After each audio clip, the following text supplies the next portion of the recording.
Inzira y'agahinda. Hari igihe ubyuka mu gitondo izuba rirashe, abantu baseka, ariko uwo mutima wuzuye ibibazo. Ugenda mu muhanda wuzuye abantu, ariko ukabona uri wenyine.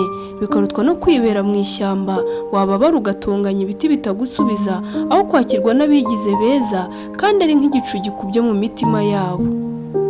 Ubuzima butwambika inseko ku maso, umutima wuzuye intimba n'agahinda. Twambuka imisozi y'ibibazo, tunyura mu mibande y'agahinda, ducumbika mu nzozi z'umwijima. Abanyamagambo baradukikije, bavuga neza ku manywa, nijoro bakaducira imanza mu mwijima. Amaso yuzuye impuhwe z'uburyarya, amagambo yabo akica bucece, bakubwira bati turi kumwe, ariko bakagushyira ku isoko y'ibihuha, bagahindura inkuru, bakaguhindura isomo ry'abo baganira.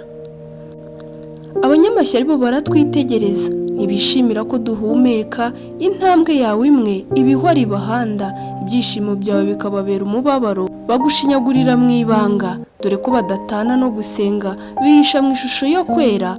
Bagasenga by'ubupfapfa ngo ugwe hasi, bagategereza ko wacika intege ngo babone aho bahera babyina intsinzi. Abacantege ni nk'umuyaga mubi, baza bitwaje inama n'impuhwe, ariko amagambo yabo akagusenya. Bakubwira ko udashoboye, ko inzozi zawe utazazikabya uri muri ibyo, bakakwambura icyizere ngo bakuyobore, aho bakuganisha ari aharimbuka, ugasigara wibaza niba uri umuntu cyangwa uri igicucu mu bandi.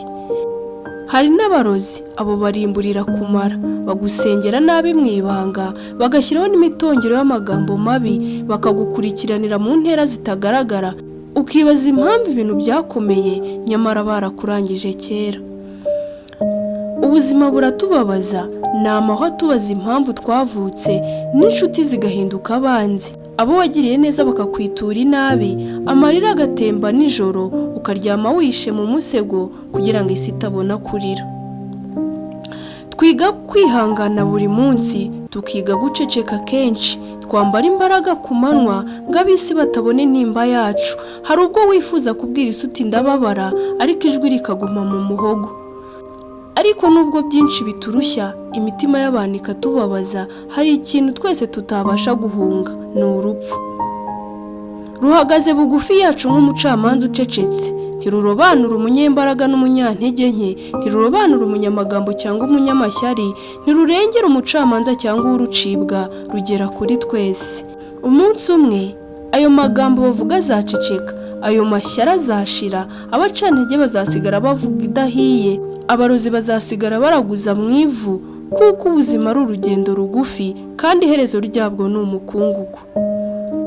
None se kuki amagambo yaturenga? Kuki twangiza ubuzima buzashirira mu gitaka?